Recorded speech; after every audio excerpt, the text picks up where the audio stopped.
Assalamualaikum warahmatullahi wabarakatuh. Alhamdulillah, fa inna ahsanal kalami kalamullah wa khairal huda huda Muhammad sallallahu alaihi wasallam wa syarrul umuri muhdatsatuha fa inna kulla muhdatsatin bid'ah wa kulla bid'atin dhalalah wa kulla dhalalatin finnar. Kali ini yang akan saya angkat sebagai isu hot isu berkaitan dengan konser di kuburan. Wah, rupanya konser itu bisa dilakukan di mana saja ya. Tapi kalau konser di kuburan dengan kebiasaan-kebiasaan yang tidak pernah diajarkan agama Islam, kira-kira bagaimana? Karena ternyata manusia teladan itu adalah manusia yang hidup bersama Rasulullah. Mereka adalah orang yang paling dekat kepada Allah. Mereka adalah hamba-hamba Allah yang terpelihara karena selalu dijaga oleh Rasulullah sallallahu alaihi wasallam. Demikian juga ada generasi sesudahnya yang disebut dengan tabi'in. Mereka itu adalah manusia-manusia baik.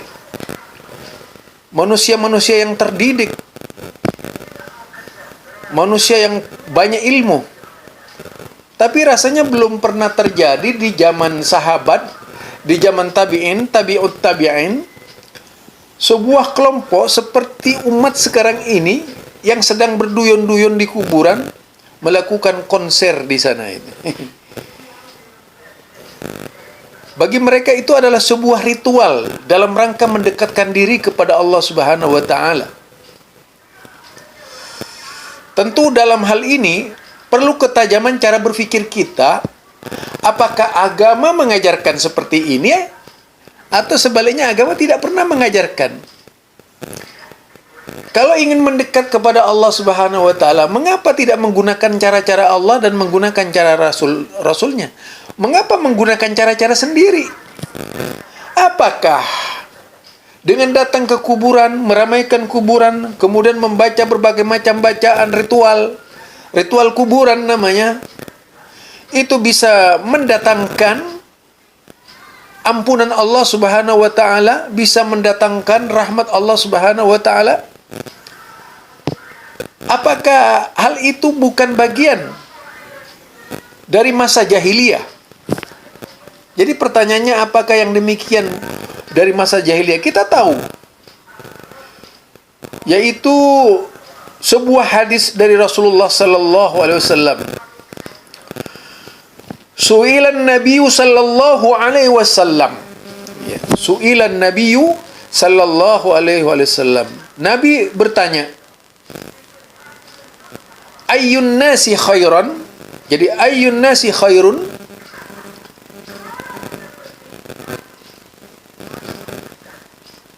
Siapakah manusia terbaik?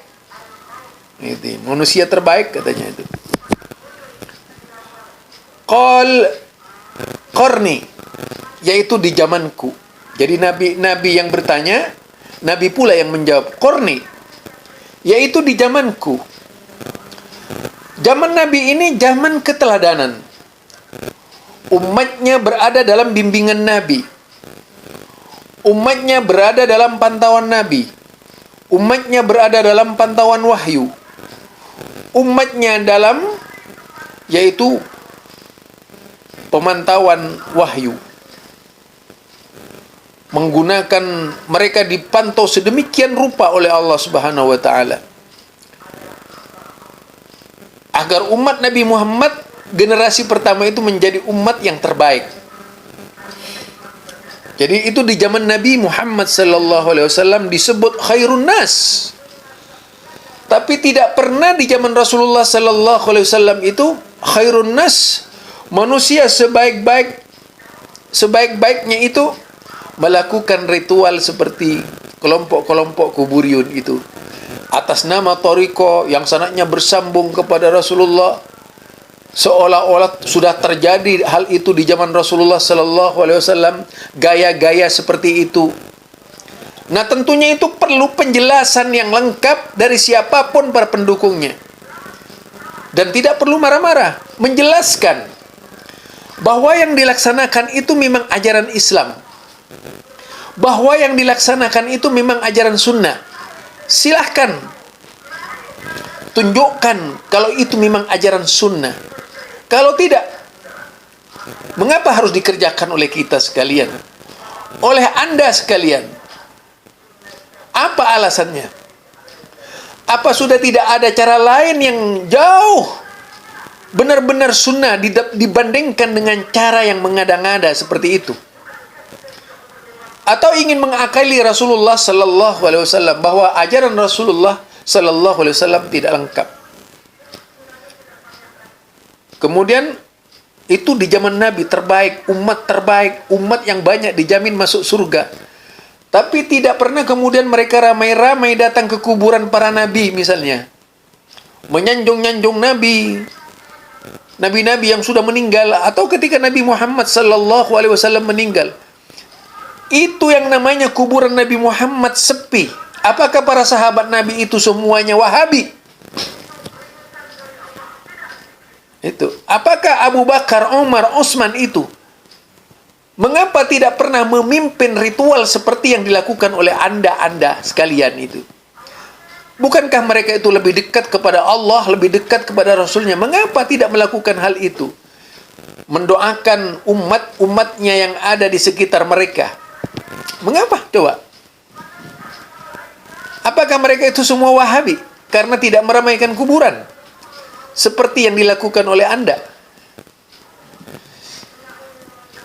Summal ladzina yalunahum. Kemudian kita melihat kehidupan para tabi'in. Iya. Kita menyaksikan kehidupan para tabi'in sebagaimana di pentas sejarah itu dikisahkan keagungan para tabi'in, keindahan hidup para tabi'in, keislaman para tabi'in, keimanan para tabi'in. Tentunya jauh lebih tinggi dari iman-iman kita sekalian. Sahabat-sahabat sudah meninggalkan mereka. Walaupun masih ada sahabat-sahabat tua gitu, yang sudah tua renta gitu, pada waktu itu. Seperti Anas bin Malik misalnya ya. Itu kan tua renta. Sampai di zamannya Imam Malik bin Anas, pas lahir dia meninggal, sahabat Anas bin Malik. Kita melihat seperti itu ya. Karena sudah sangat tua para sahabat Nabi Muhammad sallallahu alaihi wasallam itu. Tapi tidak pernah mereka kemudian sebagai putra-putra sahabat, anak-anak sahabat, baik laki atau perempuan, yang melakukan ritual seperti itu di kuburan. Di kuburan para sahabat misalnya. Ayo ramai-ramai. Kemudian seperti yang ditunjukkan oleh kalian tuh. Apa ada nggak seperti itu? Tidak ada kan? Sahabat tidak pernah melakukannya yang seperti itu. Berkumpul, berteriak-teriak, menyanyikan berbagai macam nyanyian di kuburan, membaca berbagai macam wiritan, dilakukan dengan cara berjemaah serentak di kuburan. Apakah kaifiat seperti itu ajaran agama Islam? Iltizamul kaifiyati wal hayatil muayyana kadzikri bi hayatil ijma'i ala sautin wahidin. Itu bagaimana kedudukannya di dalam Islam? Itu dikatakan termasuk perbuatan bid'ah al-mubtadi'. Oke, tidak perlu mengeluarkan hukumnya apa haram atau enggak. Kira-kira dipikir sendirilah kira-kira.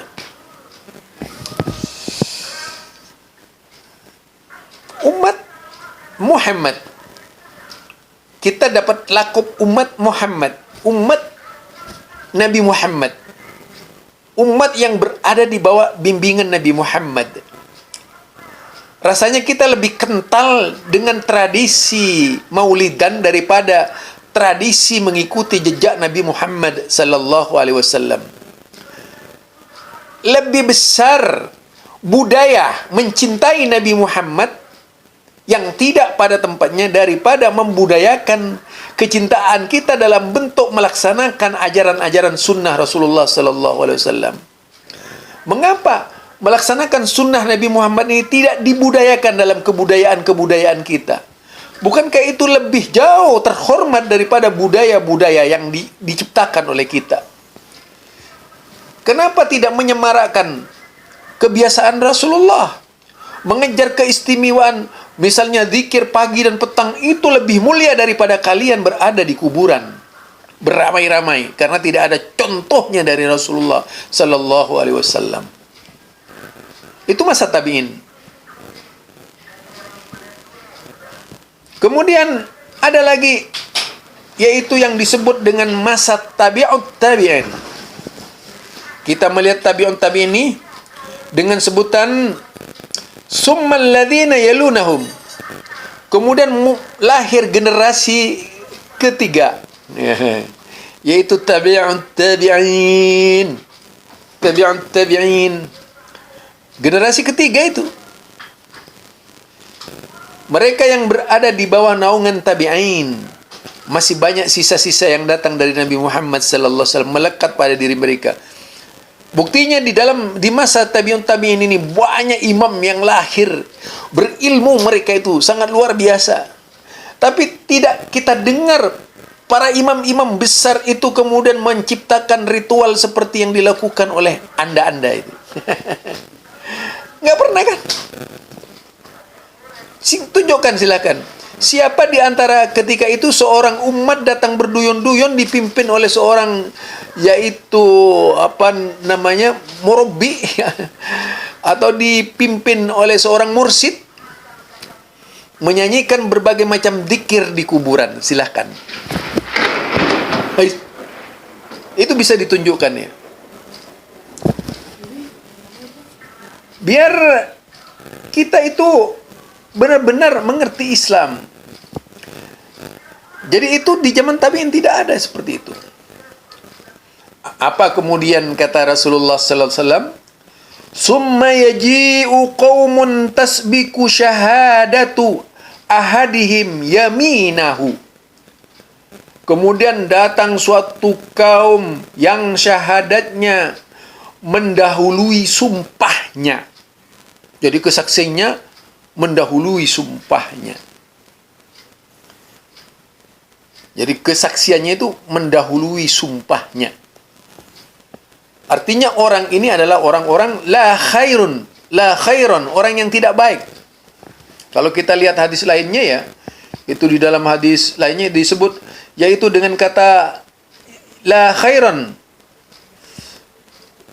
disebutkan dengan kalimat sebagaimana yang terdapat dalam hadis lain, summa yaji'u qaumun la khaira fihim.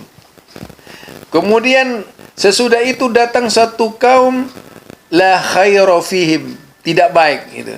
Kemudian qaumun la khaira fihim, banyak hadis yang begitu, banyak hadis sekali yang begitu. Nah, jika kita telah dan mendalami dari semua perkataan Rasulullah sallallahu alaihi wasallam ini, tentu kita punya keinginan lebih mulia dari umat-umat terdahulu kala, meskipun itu tidak bisa. Kecuali kita bersaing amalannya dengan ulama ketiga generasi tersebut.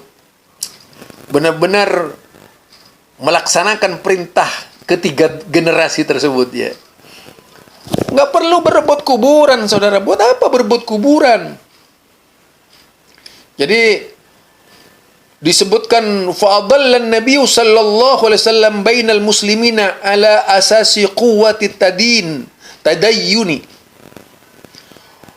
wa quwwatil iman kama faddala fi ahadis muta'addidatin baina ashabihi radhiyallahu anhum wa ghairihim. Wa fi hadzal hadisi bayanun jaliyun li fadli sahaba radhiyallahu anhum wa fadli tabi'in wa tabi'ihim wa fi yaquluna Abdullah bin Mas'ud radhiyallahu anhu su'ila an-nabiy sallallahu alaihi wasallam ayyun nasi khairan. Jadi Nabi ditanya ayyun nasi khairan. Oh iya, Ibnu Mas'ud ya, su'ilan Nabi. Nabi ditanya ayyun nasi khairan. Kita perbaiki dulu kalimatnya ya. Ayyun nasi khairan, siapakah umat terbaik? Yaitu dikatakan oleh Rasulullah sallallahu alaihi wasallam, qarni, di zamanku gitu. Nah, itu yang diajarkan oleh Rasulullah sallallahu alaihi wasallam di zaman Nabi. Kita tahu keutamaan sahabat. Di sini dikatakan keutamaan sahabat, yaitu fadalan Nabi sallallahu alaihi wasallam bainal muslimina ala asasil quwwati tadayyun wa quwwatil iman kama fadala fi ahadisa muta'addidatin baina ashabihi radhiyallahu anhum wa ghairihim. Jadi di sini dikatakan bahwasanya Nabi Muhammad sallallahu alaihi wasallam itu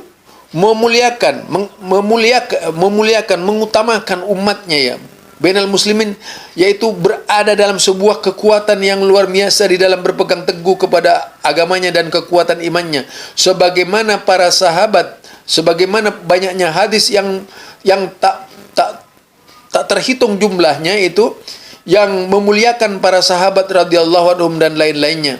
Nah, kemudian dikatakan wa fi hadzal hadisi bayanun jaliyun li fadli sahabati radhiyallahu anhum wa fadli tabi'in wa tabi'ihim. Dikatakan ini oleh Rasulullah sallallahu alaihi wasallam di dalam hadis ini nyata sekali, yaitu ada keutamaan para sahabat, keutamaan para sahabat radhiyallahu anhum, keutamaan para tabi'in dan keutamaan tabi'in. Itu dikatakan tabi'in. Mereka yang mengikuti sahabat, mereka yang mengikuti tabi'in. Itu keutamaan mereka 3 generasi. Artinya generasi ketika itu adalah generasi yang terbaik. Sebagaimana terkandung di dalam, yaitu pertanyaan Ibnu Mas'ud, su'ilan nabiyyu. Nabi ditanya gitu. Sallallahu alaihi wasallam, ayyun nasi khairun? Siapa manusia terbaik? Min ghairihim, selain mereka, au afdalu minhum, atau lebih utama dari mereka. Faqala Nabi sallallahu alaihi wasallam maudihan anna afdalan nasi hum ahluz zamanihi. Seolah-olah Nabi mengatakan ini dalam syarahnya begitu, yaitu maka Nabi sallallahu alaihi wasallam menjelaskan dengan penjelasan bahwasanya seutama-utama manusia hum ahlu zamanihi, yaitu mereka di zaman sekarang ini, yaitu waman asarahun nubuwah, di mana orang-orang itu mengikuti masih hidup dalam asar nubuwah, karena zaman itu adalah zaman di mana orang-orang berada di bawah asar nabi, kenabian, yaitu jejak-jejak kenabian, ajaran-ajaran Nabi. Wa humus sahabat, mereka adalah para sahabat. As-sahabatu radhiyallahu anhum, mereka adalah para sahabat. Wal muradu bil qarni ahlu zamanin wahid, yang dimaksud dengan qarni itu adalah ahlu zamanin wahid, yaitu zaman utama ketika itu, zaman utama ketika itu. Summal qarnul ladzi yakunu ba'da sahabat, yang kedua adalah zaman yang ada sesudah sahabat ya. Summal qarnul ladzi yakunu ba'da sahabat wa hum tabi'un, mereka yang dikenal dengan tabi'in. Summal qarnul ladzi yalin tabi'in, sesudah itu,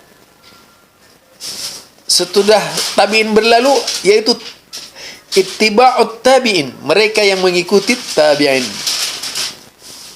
Fassahabatu hum afdalul muslimin, sahabat itu adalah utama-utama muslimin.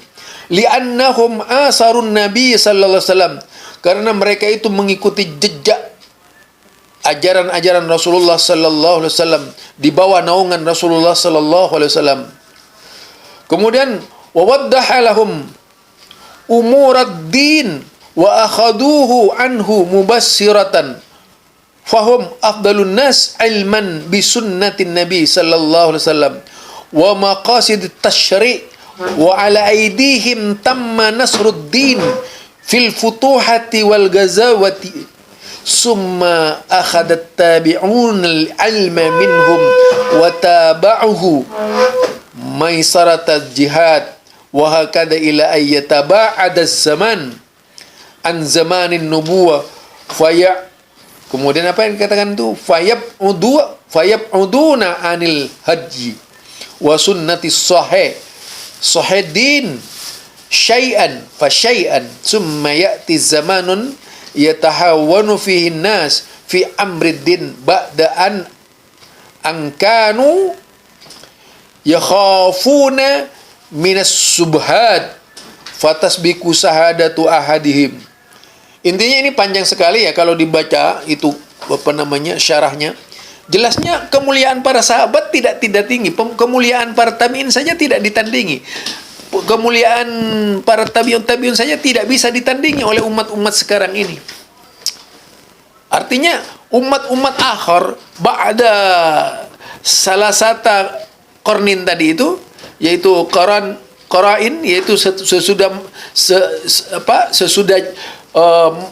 tiga periode tadi itu disebutkan bahwa tidak ada lagi orang-orang baik yang bisa dijadikan tuntunan kecuali kalau kita itu bisa berkiblat kepada Rasulullah, para sahabat dan tabi'in. Nah, dalam bidang tauhid ini, apalagi soal kekuburan itu tidak bisa menyimpang dari persoalan tauhid. Sudah pasti kita harus punya keinginan meniru para sahabat, meniru para tabi'in, tabi'in, agamanya yang jauh. Sangat lurus, bukan lurus biasa. Memang benar-benar lurus karena berada di bawah bimbingan sunnah Nabi Muhammad sallallahu alaihi wasallam. Insyaallah kalau kita ngikuti mereka, yang itulah yang akan menyelamatkan kita daripada mengikuti orang-orang jauh sesudah mereka itu. Itu ajaran dari Rasulullah sallallahu alaihi wasallam.